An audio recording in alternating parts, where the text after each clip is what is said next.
There comes a point in every twin flame journey when you realize that chasing is not love, it's fear disguised as devotion. You feel pulled toward your twin so powerfully that you do anything to close the distance, to make them see, to make them stay. But the more you reach out, the further they seem to drift. It's one of the most painful spiritual lessons a soul can endure. The art of letting go of the person who awakened you the most. This isn't a story of loss, though. It's a story of transformation, because when you finally stop chasing, everything changes. You stop giving your power away, and you begin to rise into your truth.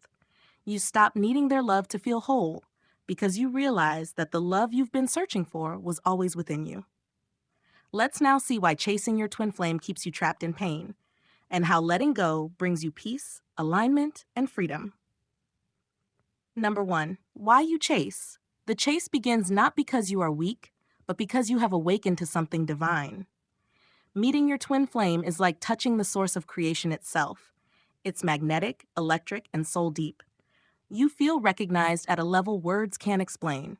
It feels like home. But that same connection also exposes your deepest fears. When your twin pulls away, you feel as though your entire soul is being ripped apart. It's not ordinary heartbreak. It's spiritual separation. That pain drives you to chase, not just them, but the sense of completeness they once reflected back to you. What's really happening is this. Your soul is craving the union you once felt, but it's seeking it outside of you instead of within. You start to believe that your peace depends on their presence. So you call, you text, you analyze every silence, every sign, every dream. Yet the more you chase, the emptier it feels. That's because chasing is rooted in lack. It's an energetic declaration that says, I'm not whole without you. And energy doesn't lie. The universe, which mirrors vibration, responds by keeping your twin out of reach. Not as punishment, but as protection. It's forcing you to see that the love you seek cannot be found through pursuit. It can only be found through presence. When you understand this, everything shifts.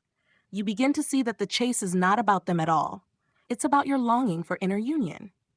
Once you start healing the parts of you that feel unworthy or incomplete, the urge to chase fades naturally.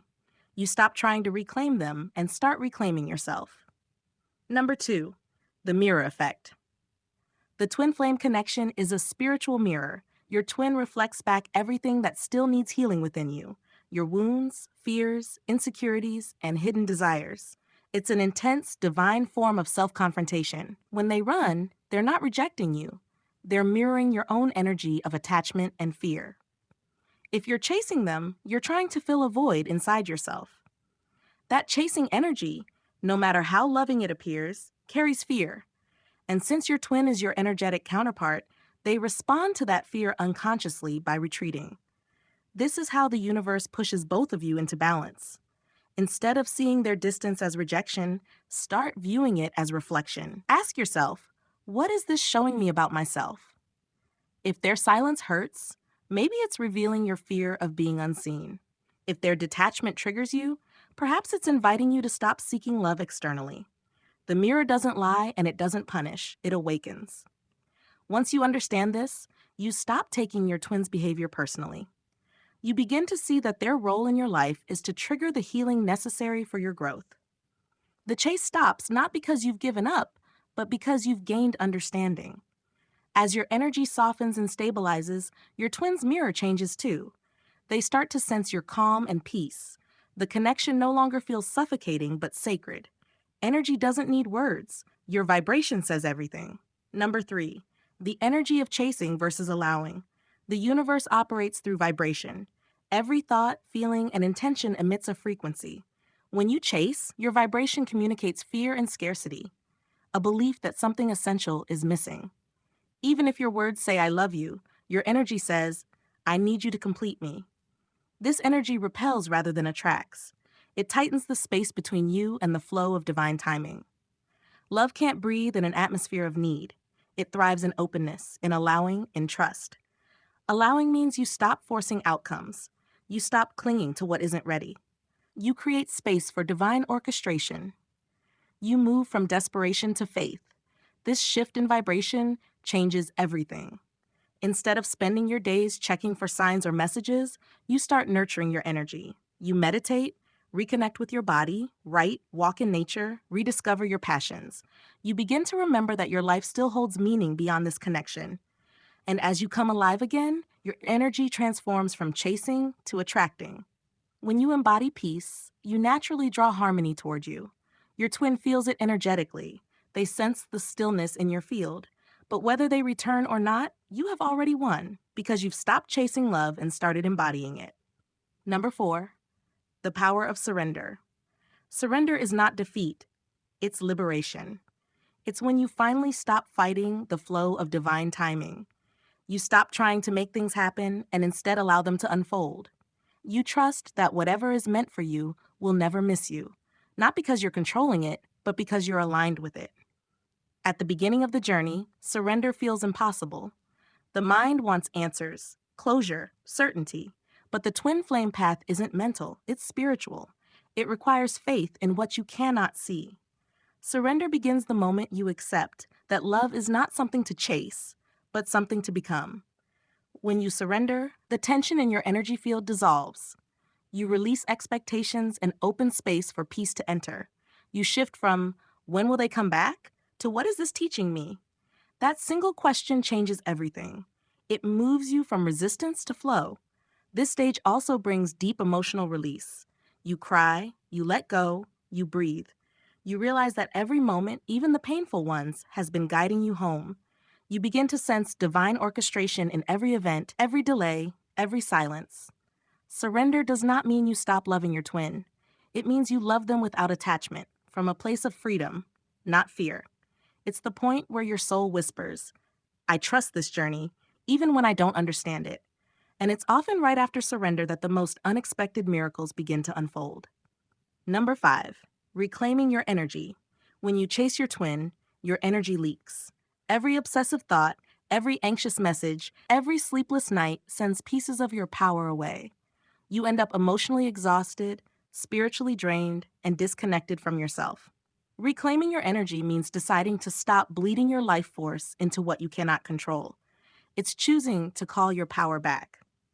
You do this gently, not by suppressing your feelings, but by redirecting your focus. When you catch yourself thinking about your twin constantly, pause, take a deep breath, and bring your awareness back into your body.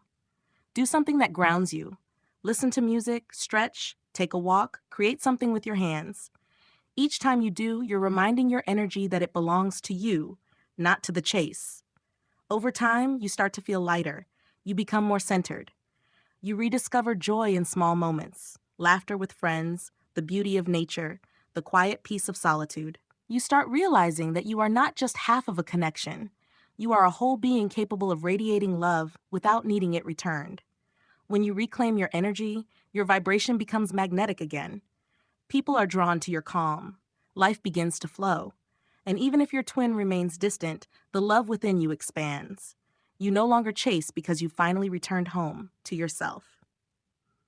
Number 6, the inner union. The true purpose of the twin flame journey is not external union, but inner union, the merging of your divine feminine and masculine energies within. The feminine represents intuition, compassion, and flow. The masculine embodies action, strength, and direction. When these energies are balanced, you no longer feel torn or incomplete. Chasing happens when your inner energies are unbalanced. If your inner masculine is overactive, you feel the need to pursue and control. If your inner feminine is wounded, you fear abandonment and crave reassurance. Healing requires bringing both into harmony. You cultivate this balance by nurturing yourself in the ways you once expected your twin to. You listen to your emotions instead of suppressing them. You take inspired action toward your goals instead of waiting for validation. You give yourself the love, protection, and tenderness you once sought elsewhere. As your inner union strengthens, your outer world mirrors it. You stop needing anyone to fill your emotional gaps. You move through life with grounded confidence and quiet peace. You still love your twin, but that love is no longer desperate or painful. It's serene and free. And that's when the magic happens. Because once you embody inner union, outer union, whether with your twin or another aligned soul, becomes a reflection, not a requirement. Number 7, the peace of letting go. There comes a moment when the storm quiets. You stop checking your phone, you stop searching for signs, you stop wondering what they're thinking or feeling. Instead, you feel peace. Not the kind that depends on answers, but the kind that comes from acceptance. Letting go isn't forgetting. It's remembering with love, but without pain. It's knowing that you can still hold them in your heart while freeing them from your grip. You understand that love is not ownership, it's flow. This peace is the highest form of love. It's unconditional. It doesn't demand, it doesn't chase, it simply exists. You realize that you can love them and still move forward. You can wish them well and still choose yourself. That's true spiritual maturity. Ironically, it's in this peace that your energy becomes most magnetic. Many twins return when the chaser has fully let go, not because you manifested them, but because your vibration became aligned with divine love. But by that point, you're no longer waiting. You're already whole. The greatest irony of this journey is that the moment you stop needing reunion is often the moment it becomes possible. But even if it doesn't, you remain at peace because you found what the entire journey was meant to show you, yourself. Once you stop chasing, your entire life transforms. You begin to live with awareness, patience, and grace. You no longer seek love from others to feel worthy. You radiate it naturally. You walk with quiet confidence, grounded in your truth. You also start seeing love differently. You realize that twin flame union is not the end goal, it's a part of your awakening. Whether you reunite in this lifetime or not, the love remains eternal. It continues to expand through your growth, your compassion, your service to the world. You start focusing on your purpose, your joy, your soul mission. The pain that once consumed you becomes fuel for wisdom. You no longer need the chase because you've become the embodiment of divine love itself. From this place, life unfolds differently. You attract people who meet you at your frequency. You experience deeper peace, clearer intuition, and effortless flow. You're no longer defined by longing. You're defined by presence. That is the true freedom of the twin flame path. The realization that love was never something to pursue. It was something to remember. When you finally understand this journey, you'll never chase your twin flame again. You'll realize that every text left unanswered, every silent night, every tear you shed was guiding you toward this awakening. You weren't being punished, you were being purified. Chasing was never about them. It was about rediscovering the divine within you. The pain taught you surrender. The silence taught you trust. The distance taught you love without attachment. And through it all, you became whole.